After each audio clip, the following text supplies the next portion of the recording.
Greetings and welcome to Liminal Light, a show that explores the languages of myth and star, earth, sky, tongue, and spirit through weekly astrological forecasts. I'm your host, Chris.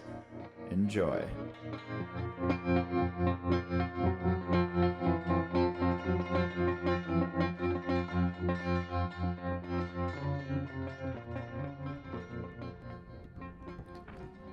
Pisces season persists, and in fact the watery divide of ontological dissolve both deepens and widens as we proceed into what is contemporarily considered the final phase of the zodiacal process. Particularly on the morning of Sunday, February 25th, we awaken to Venus squaring Mars around 6 a.m. EST.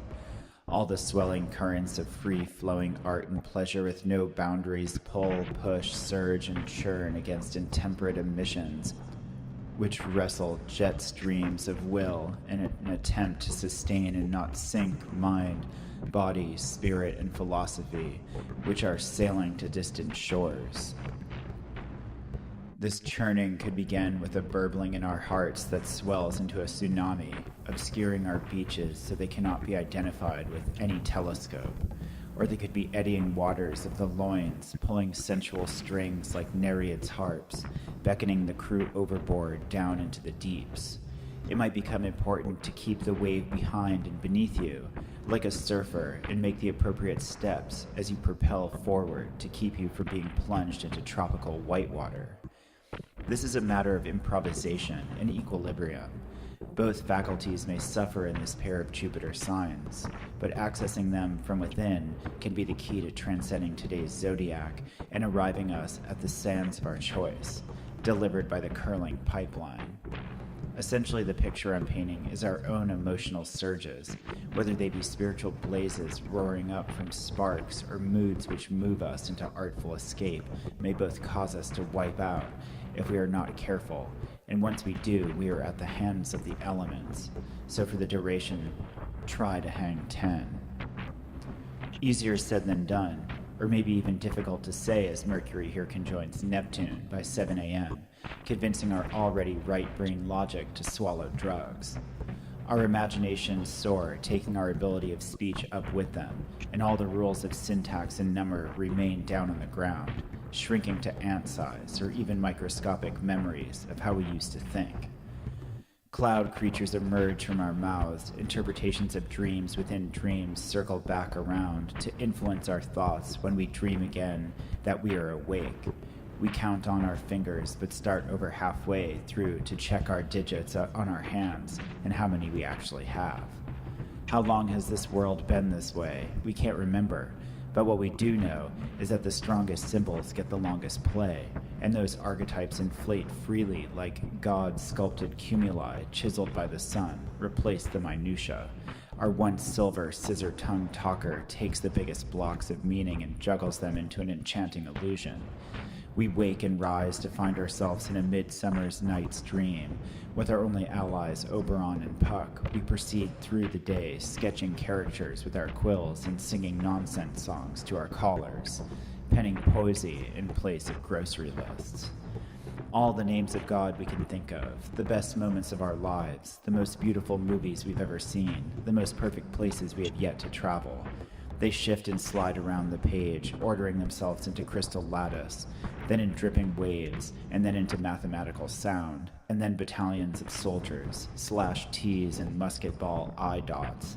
They run down the flanks of the paper, forming ideographic columns like Japanese characters. The bend and weep, the winnow away, but we look again, and there they are, so strange, as if nothing ever happened. But the day is not done. It has only just begun, as the moon in Cancer opposes Saturn at 9:30 a.m. Full realization of needs, comfort, and safety comes into opposition with foundation laying, the rules of nature, and hierarchical strategy. This makes sense considering the rest of our faculties expressed thus far and must be put into some sort of balance manually. Get your bearings. Luckily, the moon is also trine the sun, as protection, incubation, and nurturing are in harmony with visions of fantasy, identification with imagination, intuition, the compassionate, and the mystical. The sun is also sextile Saturn in Capricorn. There's something here to stand on, and it is ultimately Saturn beneath it all. Time and nature. There are scarcely firmer foundations than that. On February 27th, as the week gets rolling, Venus proceeds into the third decan of Pisces and immediately sextiles Pluto. In the third decan, she embraces the finality of uninhibited pleasures, desiring fulfillment and fulfilled by attaining desires. So there is no reason to not use everything up, swooning in the pleasure and beauty of it all, of the whole of life and existence, when we are finishing the bottle or throwing the cap away the moment we crack it. This is quite interesting, as she is assisted here by a collaboration with Pluto, who offers an all-access pass into the void, out beyond the depths of mystery, obsession, traumatic change, and the source of ultimate power. Quite a beautiful and overwhelming movement, if it were a symphony, but as reality it can become crushingly obscure, arcane, and even bleak. This is a full drink of hell, or at least a bottomless cup of infinity itself. We may try to drown ourselves in the awesome beauty of dark matter, whatever it is. Some are partial to embracing the void, whereas others may find themselves flailing in the weightlessness of the abyss, or suffocating in the vacuum of black ink. Mercury has just made it beyond combustion by the sun's rays, and even though he is still under the beams, he can now begin expressing himself outwardly, rather than internalizing this fantastical and even fanatical logic-poem blend. This is probably a good outlet for dealing with the potency of what Pluto brings to the collaborations with Venus, although keep it impersonal. Bring it to the desk of Poe rather than the post office. If your thoughts are leaning towards excessive darkness, write them down or draw them out. Map this underworld expanse rather than inflicting it on others' ears or those who simply need your attention for practical or supportive purposes.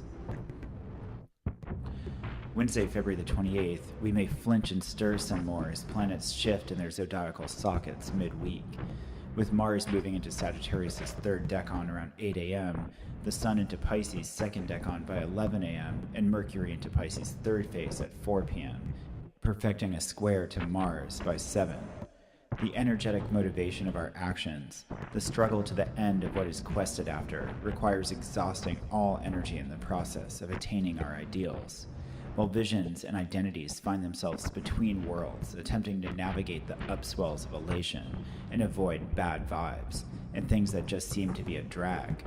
Although identity in this water sign is malleable enough to trample into any circumstance, even if it gets distraught when forced into the mundane.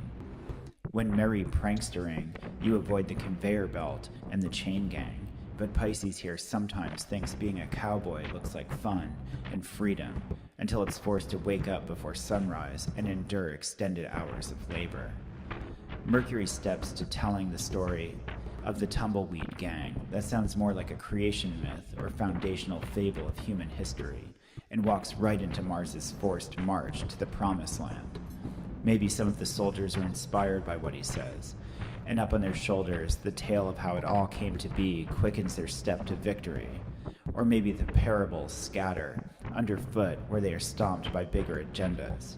Or maybe a bit of both, because in a pair of Jupiter signs, ideas and emotions can get so inflated the narrative sprawls like a Robert Altman film, where the one scene you keep rewinding to find is wandering through the pages of Where's Waldo into invisible cities of the Red Knight Ride of Paul Revere, or Twelfth Night, or Arabian Nights, or Night Flights, or Night Moves, or Remains of the Day, or Independence Day, or Groundhog's Day. We're all lost until morning, following a subjective storyline that makes you feel like we were all there, from the discovery of fire to the invention of the wheel to the Macintosh computer that fell on Isaac Newton's head and killed so many tall tales that this one being told today could be the only story to survive. There are no longer myths, just simply a myth, and it's a trick to get us all to face unfinished business.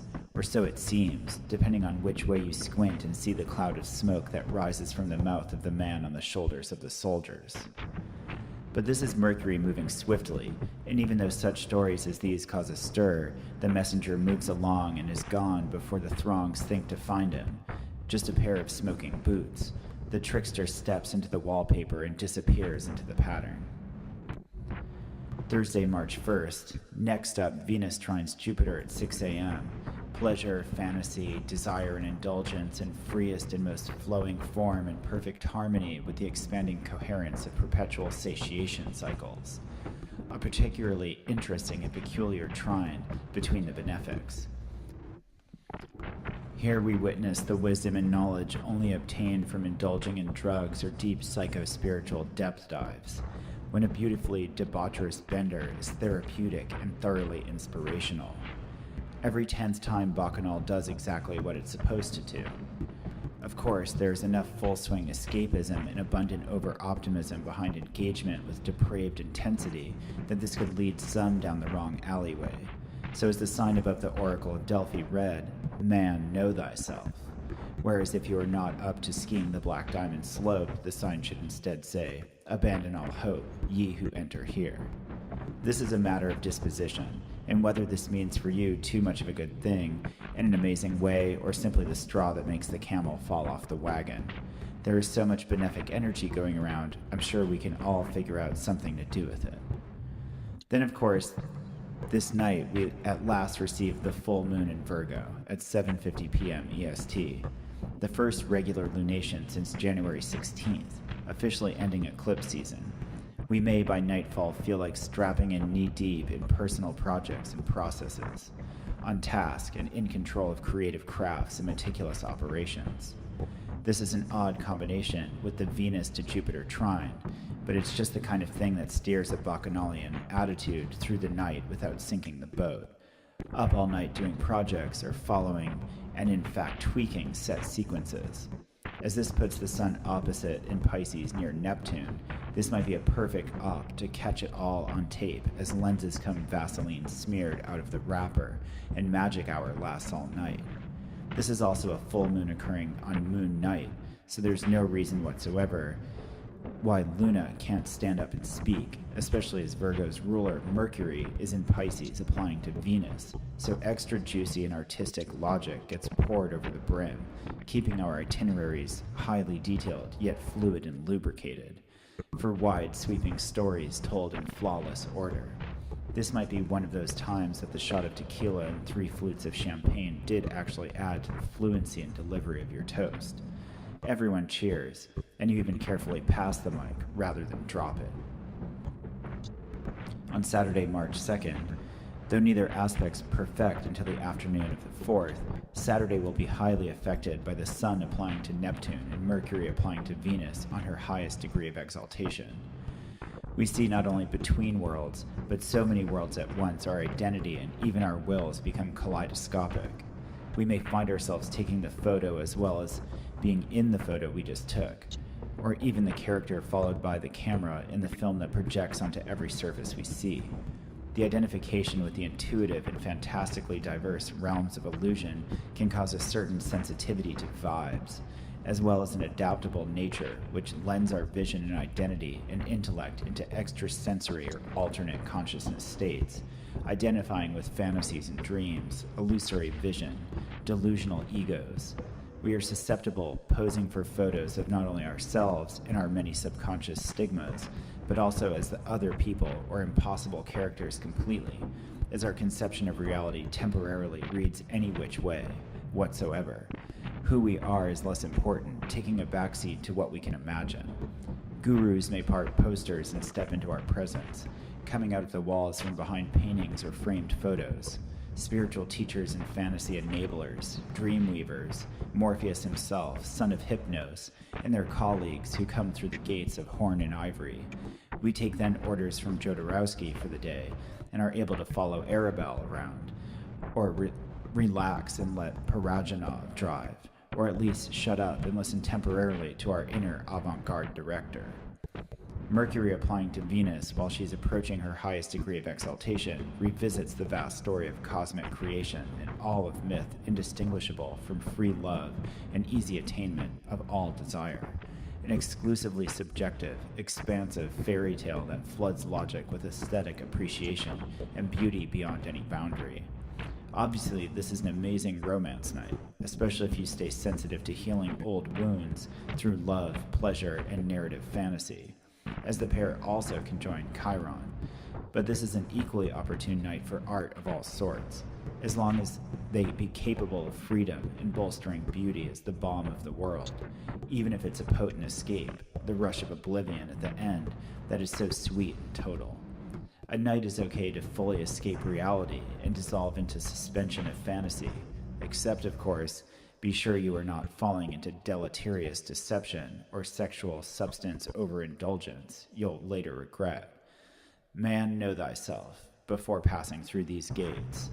Otherwise, let the cameras roll and the corks pop and the foam unfurl as magic abounds.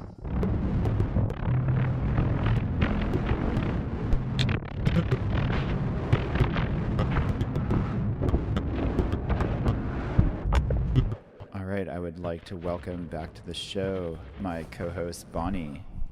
Hello.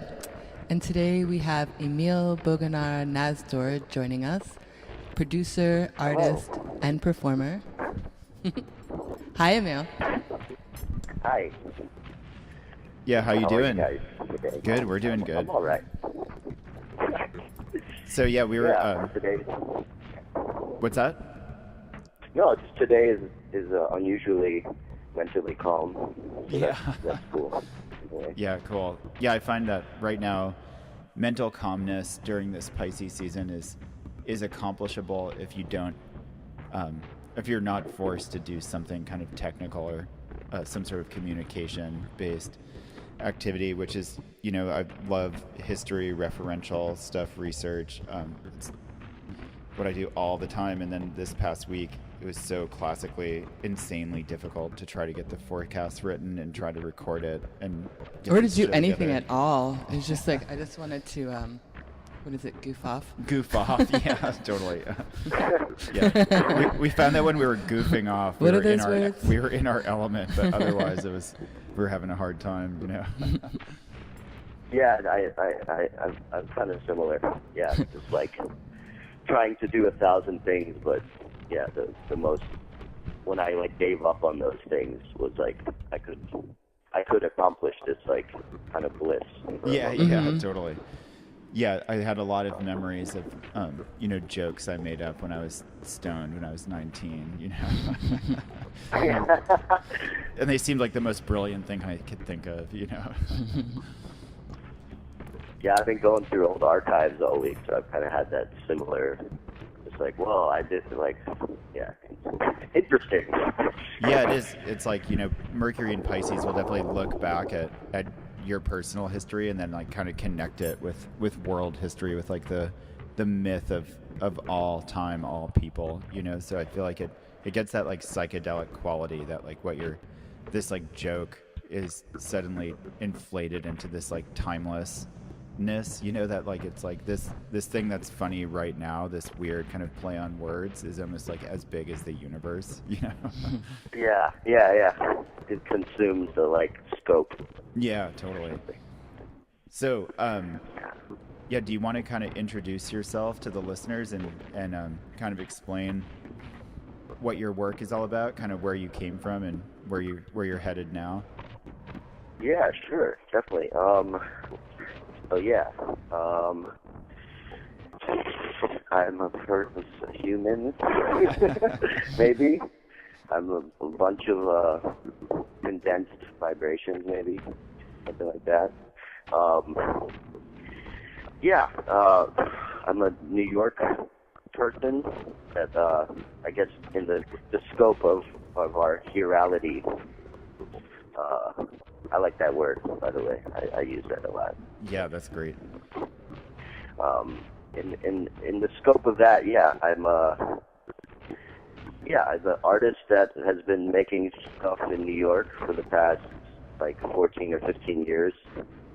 I come from a like percussion background and hardcore punk kind of upbringing as far as music, and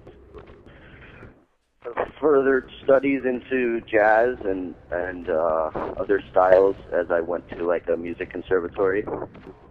And I don't know, through that whole time, that whole like kind of decade of playing shows all the time and playing in a bunch of bands, I started going into electronics and tape looping, and that's kind of how I got to come up to your house in 2011, I believe it was. Mm-hmm. Yeah. And that was like actually a huge shifting point. That in 2008 was these huge kind of colossal doors opening as far as my idea of what life is. And anyway, because a lot of body trauma during the time as well. Oh, so wow. kind of dealing with relearning my body, and that, started me diving into physical performance and performance art and reconceptualizing like what is the relationship of shared performance art, things you do in a state space, you can quote, whatever. Mm-hmm. These events that humans do where people gather to, create these events together where there's an artist and an audience and a sound person maybe. Anyway, so yeah, I don't know how to exactly explain the history, but yeah, I was playing tons of kind of more collaborative music stuff for years. And as I learned more instruments and more melodic instruments, I became much more interested in basically just touching everything I could and finding where I can, feeling like there's messages to say, and that maybe drums aren't always the way to say that, or traditional instruments aren't always the way to like describe a message you feel inside you. Yeah, I feel like it was a pretty seamless transition. I think like right when I met you, I knew that you were in a bunch of bands, and I saw some of your bands multiple times, but your approach to percussion in general, and just kind of the way that you act around, like just what you're saying, they would happen to be drums or happen to be other things, but your approach to handling and touching and just your physicality with whatever was around you that was in the performance was seemed more primary than the keeping of the beat. Oh, absolutely. That was always a struggle when I was just a drummer or something. Yeah, and I mean, you have percussion yeah. inside you. It's not like you weren't keeping a beat. Like that seemed like second nature to you as well. But that it was very much about just like the physical interaction with what was around you. And it makes sense, like just how you are wired that way. Just even the way you're talking about it right now, you've multiple times like phrased your sentences in such a way that like you're recognize that you're a human, but you're looking at like how humans operate kind of from an outside perspective, Definitely. I mean, that's where a lot of my work has gone to now with the solo performance, is kind of like these analyzing, like almost like lecture-based sets where I'm kind of breaking down the idea of performance in front of myself and whoever's hanging out at the venue or wherever the presentations happen. Yeah, and I didn't think of that word analytical until you said it, but yeah, definitely, because there's stuff written out and on props or on like kind of cards that have like phraseology that's important to like what is being analyzed, what behavior is being analyzed. Yeah, totally. And just the kind of like, and actually playing into the whole idea that like I am confused about like what mediums are to express these like frustrations or confusions or these theories about the mind or these things. So a lot of these like props and instruments now become like these kind of like stumbled, almost like planned mistakes, and these like kind of allowing just like the tension of like, that didn't work, or like, right, and just like kind of the mundane, like connecting with people in a very like mundane level and not like a mystified level. Oh yeah. Like, I'm just sitting in a chair next to you, and I can't really draw stuff, but here's a little picture or something.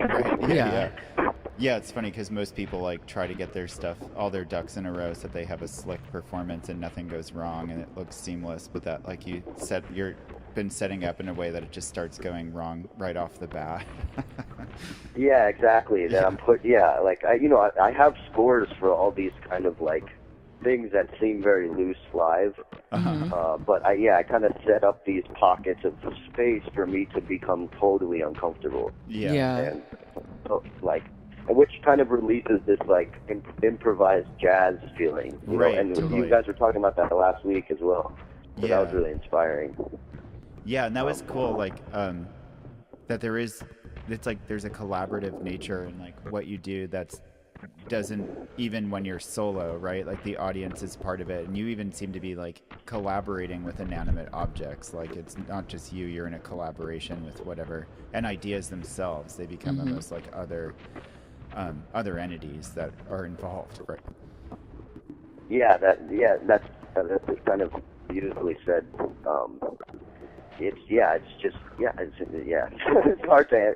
It's even hard to analyze sometimes, even though I really obsess. Like most of my preparation now is mental. And is more kind of written based, where I'm just kind of diving through pages of notes and ideas. And the actual execution of sound or gear usually comes right at the end these days. It's almost secondary. Sorry? It's almost like secondary to support the notes that you're writing, or?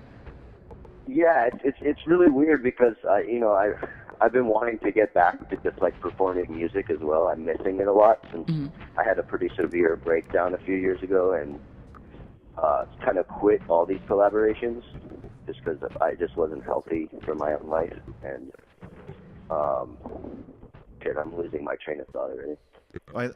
I think there's still like there's still such a musical thread through it all. Like you're saying, it puts you in like a space of like almost improvised jazz, you know, and that rhythm at some point just occurs. It's almost like a weather that happens or something.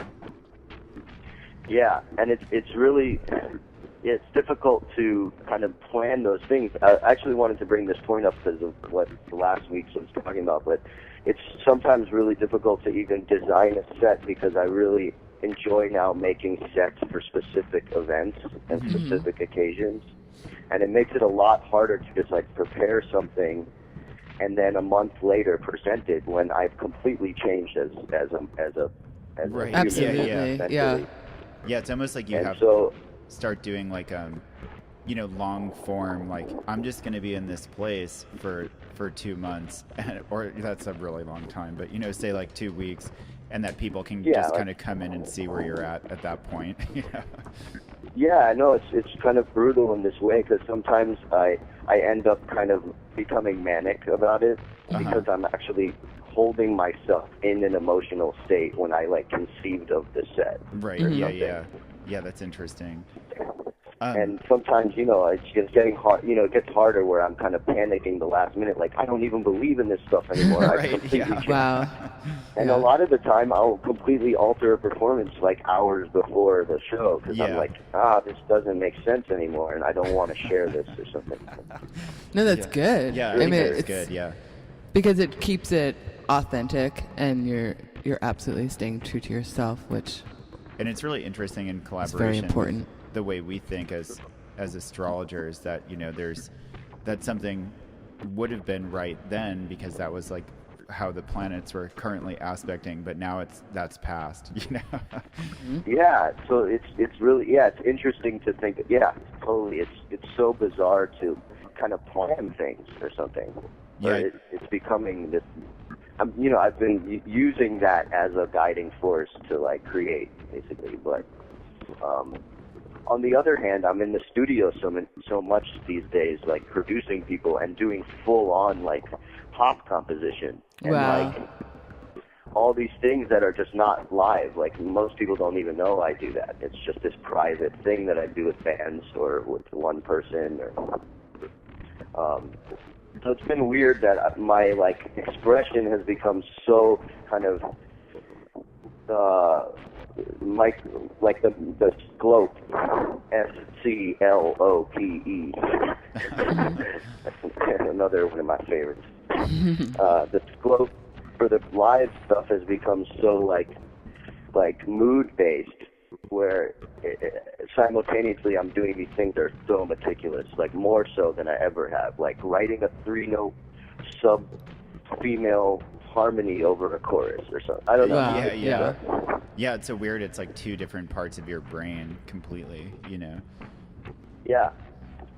So I was interested what you were saying before we hit record. You were talking about having like no distinction as like what you are, what you do as far as an artist or as far as genre, or that seemed to go really well with this being in Pisces season right now and like the blending and removal of all boundaries. Yeah. The medium talk, I guess that's kind of where I was heading in that in that blurb. Yeah. Is the hunger for like just saying things, like whatever I'm feeling. You know, I've been very blessed to have a space where I have just accumulated so many types of mediums, like visual and audio, and just kind of can just pick up a medium and just feel things and just there's an interesting side to it that, like, when I see other artists that are very specific, they have a thing they do. It's kind of like a package or something. I get very confused about like what actually all these things that are very different done actually accumulate to, or it's like more vague or something. Yeah. As this is me analyzing my ego and my, me.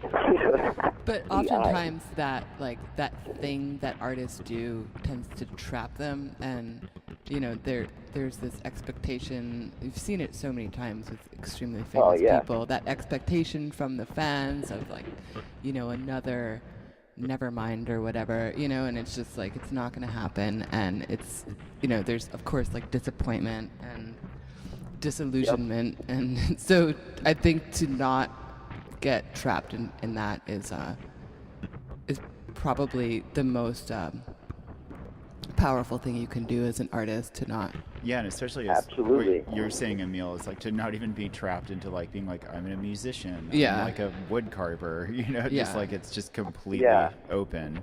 And you said you had like an influence that you were for that. There was someone you were reading, right? Bruce Lee. Yeah. I don't read much. I'm very like uneducated with books, but I do get to speak with a lot of close people that train me in the knowledge of the world. But one of the books I have been vibing on is Bruce Lee's Tao of Jeet Kune Do. It's kind of like his Bible book. Yeah. And most of it is like a fighting book, postures and techniques. But the first chapter or two is just these kind of like idealistic, it seems very Buddhist to me, and kind of taken from like Zen traditions of like thinking. But he has this famous statement, "The style is no style." Right. Right. And, yeah. And even just like thinking about the word martial arts, it has the word art in it, and just kind of, I've been doing a little martial arts recently, and just thinking about the art in it and the dance of like, the presence. So the style of no style, the fluid adaptability to just, to let things go, to let things come. I've looked at his natal chart before. I can't remember everything in it, but I remember going over that in his natal chart with a teacher about like where that specific phrase was coming from, that he has that as kind of a signature in there. He also has Mars in Scorpio, which is very, I think maybe in the 12th house, where I can't make any statement right now without looking it up. I'm trying to look it up right now, but he definitely has Mars in Scorpio, and like that very like,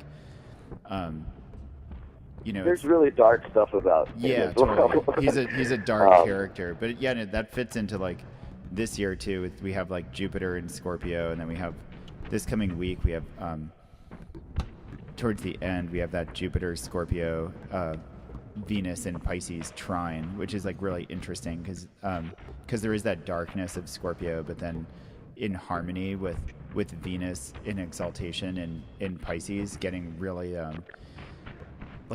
towards the end of Pisces, Venus really just like goes for it. Like I kept saying, it's like a full consumption of pleasure and attainment of desire. Like you just, they always said about like that Tonight's the Night era of Neil Young's crew. You know, they would just like crack, they'd crack the tequila bottle and just throw the cap away immediately. You know, like the bottle was going to get drank. So you have that aspect of Venus just going full into it. Like there's no point in like trying to conserve resources. You're just gonna do it, you know. And then with Jupiter, very optimistic in Scorpio, so it's like this different version of Scorpio. That's where you can like pull opportunities out of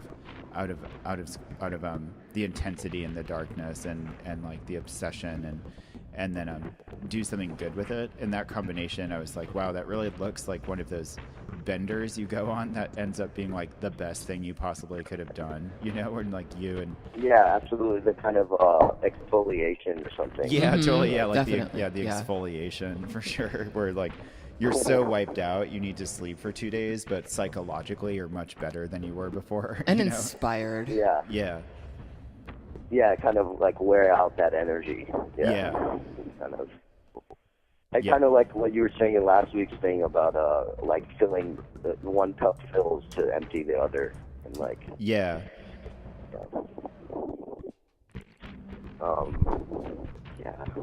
was something I wanted to relate to that, but I can't remember right now. Yeah, it's an interesting week with all this Piscean stuff and all this blending, and I was wondering if people are also kind of vibing off of that, taking away like what you're saying, which is part of like where you're personally at, but just that kind of taking away of boundaries of definition of like what you are and you know where you see boundaries in art or expression. There's just none there, you know. And I was looking into I just looked at like artnews.com, and it said like 9 art events to attend in New York City this week. And so it's not the week we're recording of, it's the previous week, but it fits Pisces season really well. Like every show that was up kind of had this, that they list, has this kind of Piscean signature of like one person has it's Milton Resnick, who was taking paintings and making works on corrugated boards and instead of canvases, and then he'd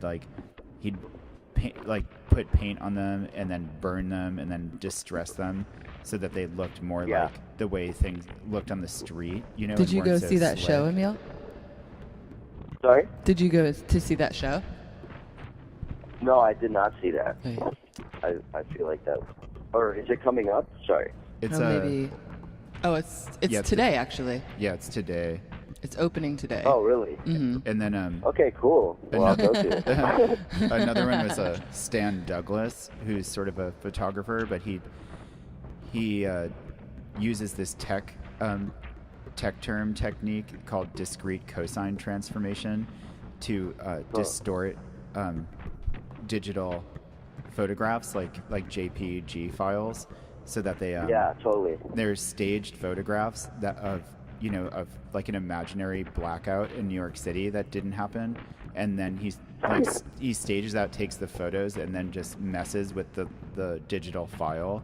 So both of these things are like so Piscean in that it's just like blend. And so with Neptune and Pisces, like blending the imagery, and Neptune is like photography, like taking reality and having this like kind of weird blended, distorted, imaginary version of it. Then someone else is Mildred Thompson, who's she has an immersive, or no, she's the one. It's like radiation explorations in magnetic fields. You know, like looking at. Oh yeah. Yeah, someone showed me her work recently when I was down in Miami, and it looked incredible. She like releases some kind of chemical compound and then photographs it. Is that the same? Yeah, I think so. Yeah. And then it's the first time she's formally represented in the U.S. Oh, really? Mm-hmm. Yeah. After 15, she passed away 15 years ago. But this Rachel Lee Hovnanian exhibit looks really interesting too. She just made a forest, and you have to trade in your cell phone for a lantern and kind of maneuver through this forest that she created. Yeah, everyone gets a lantern That's awesome. like you would when you visit a cave. Sometimes they'll be like, here's your little LED lantern. Like I know they do that if it's a cave full of bats, so that it's not too much, it's like a certain amount of light, you know? Yeah, exactly. You can't like disrupt the darkness. Yeah. And so yeah, you like get rid of your phone, and she calls it like it's an immersion room in a large scale immersive environment in which They call it forest bathing, right? Yeah, you can forest go and bathing, forest yeah. bathe Yeah. at the Lila Heller Gallery. So that's so Pisces. Damn, I need to go check these shows out. I know. Yeah, we'll keep you informed about what's going on in New York City. That's today. Yeah, but tell me about what's happening in New York. I'm in the dungeon constantly. Right. That's always how it is. I mean, I kind of love that. But that's actually tomorrow, Emil, if you want to go, and it's from 6 to 8 p.m.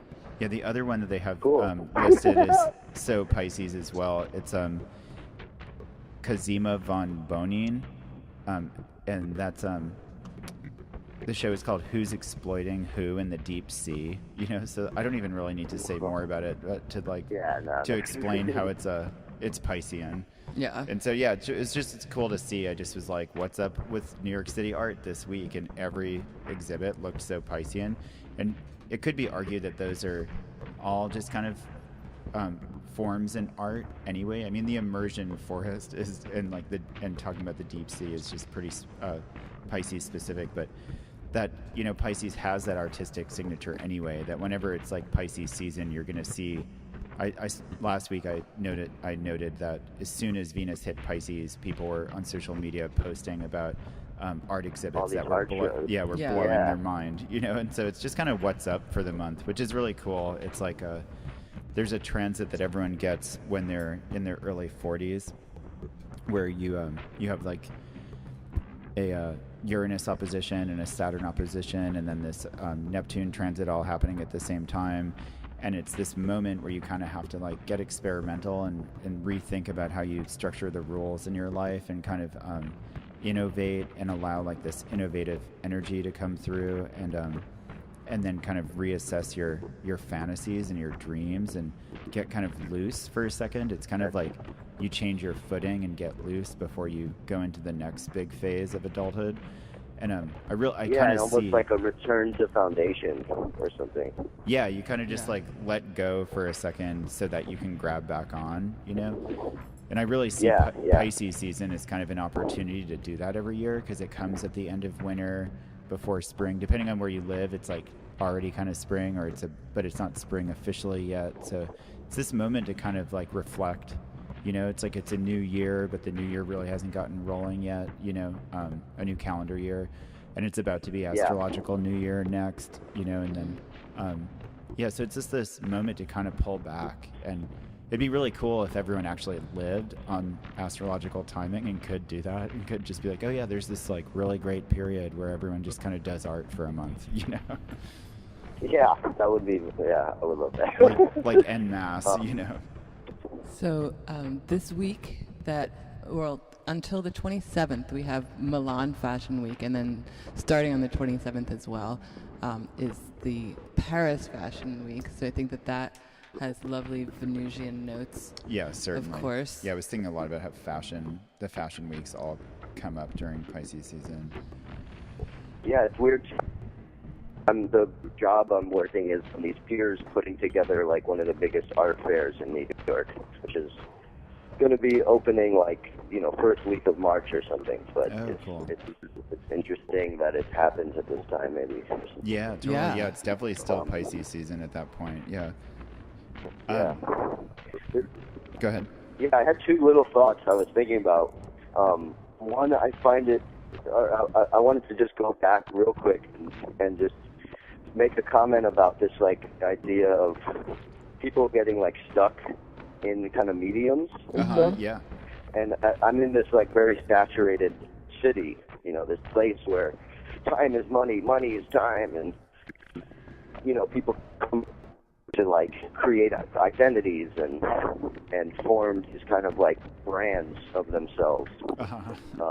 And I just find it's interesting, you know, a lot of artist peers around me get so pigeonholed by themselves because they're in this like fast-paced environment, and I just find it really interesting that it was really difficult for me to step out of that. I mean, it took a mental breakdown for it to happen, but it's really interesting now to kind of have created my own time, whereas before I felt, and there was something about this in your forecast about like waves, like if you're riding the wave, or letting it like just consume you. Like, are you on a board or are you just like paddling through your life? Right. And in the New York world, it definitely seems like people are just kind of trying to paddle and say, hey, this is my thing, and then people are like, okay, yeah, more of that, and then all of a sudden it's years later and you're kind of stuck. Right. Yeah. And it's interesting because So talking about riding that wave is, and that analogy I was making was about this kind of like the like full Pisces season, like the big rush of all this Piscean energy, which kind of drowns all the other ideas out, and with this kind of like really watery nature. And Pisces is about letting go. So it relates to what you're saying. Like it's about letting go of your identity ultimately, like letting go of everything, you know? Yeah. And so the whole stepping back thing, like, I would love to share one tiny story quote from a drum teacher I had. His name's Marko Djordjevic, amazing limb independence kind of master of like Serbian rhythms, and I got to study with him briefly some years ago, and he said this amazing thing about, I don't know if it totally relates, but you're talking about this early 40s kind of alignment that happens, and kind of how that relates to this moment or this week as well. That like the knowledge that and whatever we all work on in our lives is like, it's like a backyard full of leaves, and you have a rake, and you're raking the leaves, and you're raking them, raking, and you're like, wow, look at all these things that I've acquired. And you get to the other side, and you look down, and you're like, yeah, look at this giant pile of leaves, like the foundation, you know, like, here's my foundation, and here's my calluses, and here's my opinions, and here's my studies. I'm good at this, and I'm not good at, you know. So you look down and you're like, yeah, you know, maybe this kind of appreciation or some kind of, you know, justification of your work. And then you look back, and the whole yard is full of leaves. So.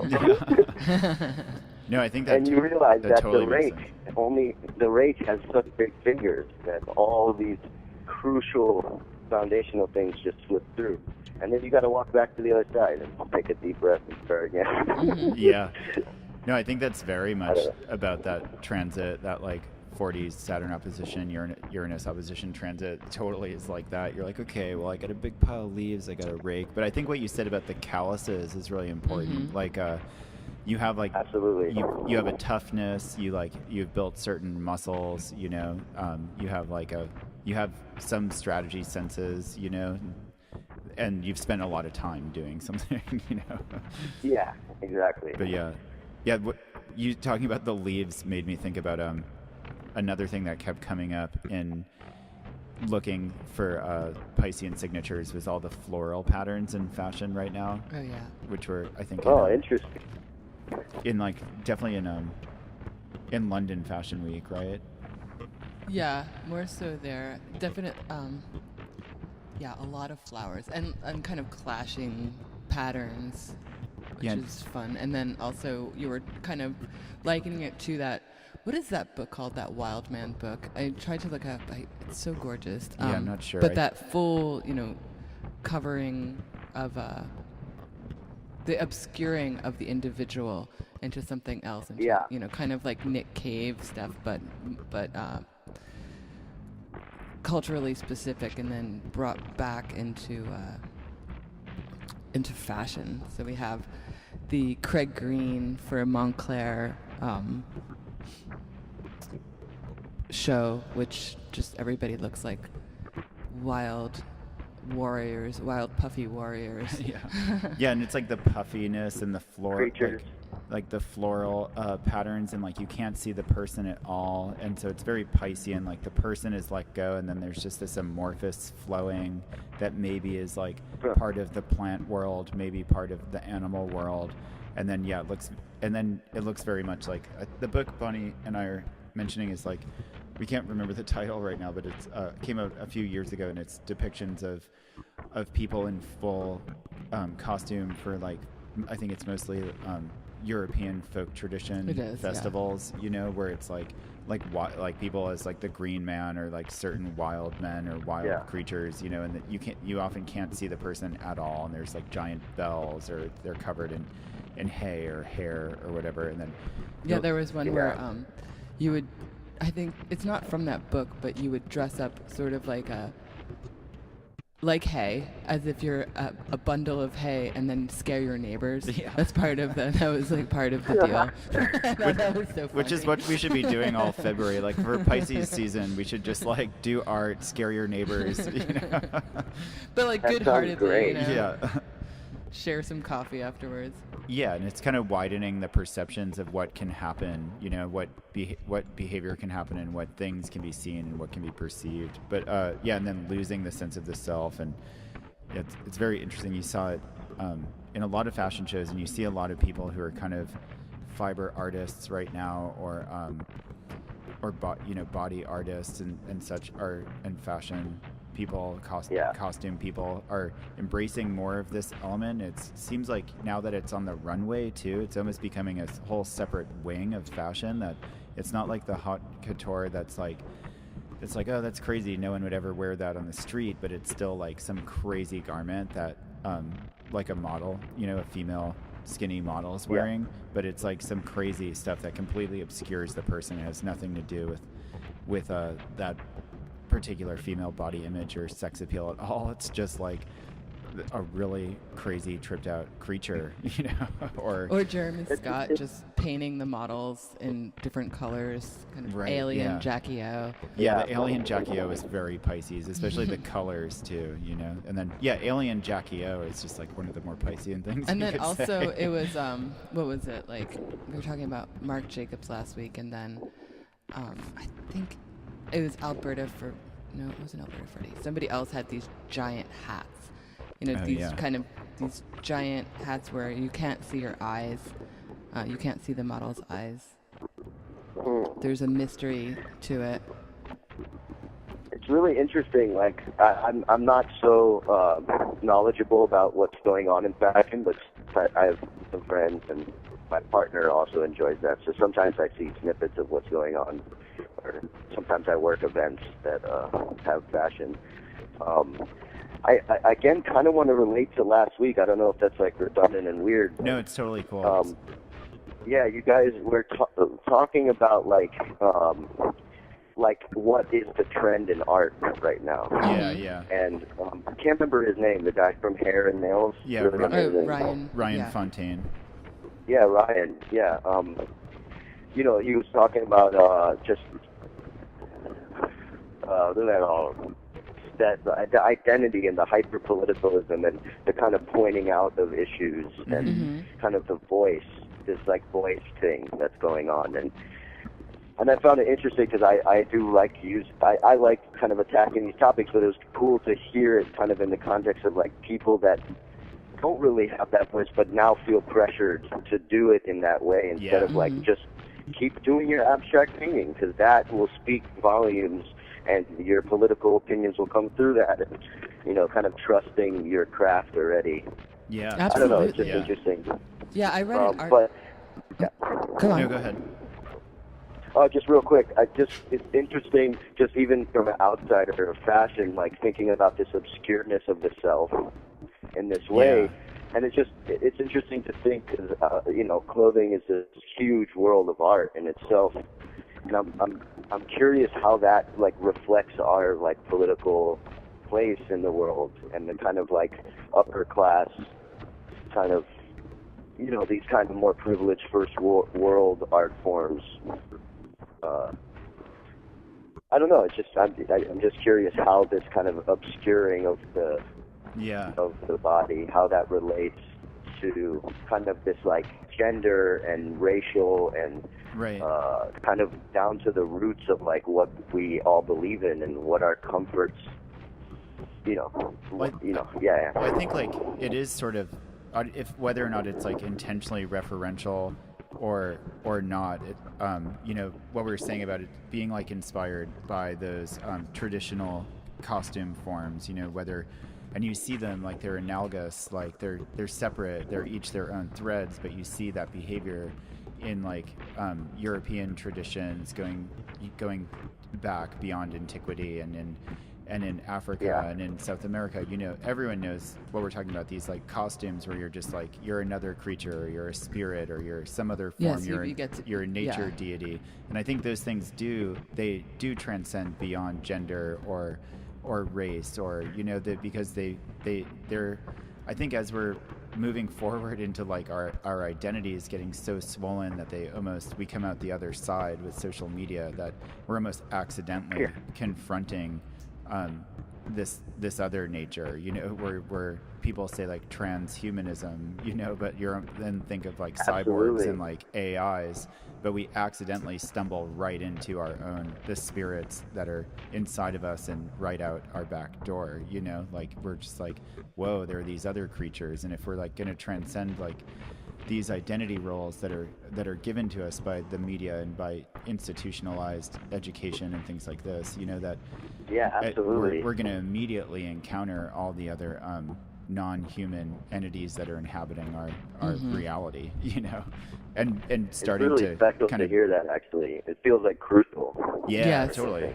Yeah, I think it is. And I mean, of course, we immediately see it's already being picked up by the fashion industry and turned into something money and something art and something art money. But either way, you see it's like it's starting to leak into consciousness. It's like, okay, here they are. Yeah, it's really. Well, Emil, kind of, I think we're running out of time here. Anything? Last thing to say before we anything coming up that you'd like to let people know about, or no, just to breathe and the statement. Thank you for listening to Liminal Light. Our guest was Emil Bognar-Nasdor, producer, artist, performer, and human. Today's background sound was a remix of our conversation by Emil just after we recorded. I'm your host, Chrissy Puchere Rapucci, and you can find me at atavisceral.com, where I post articles and forecasts, offer chart readings, talismanic concoctions, occult services, tarot, divination, and more.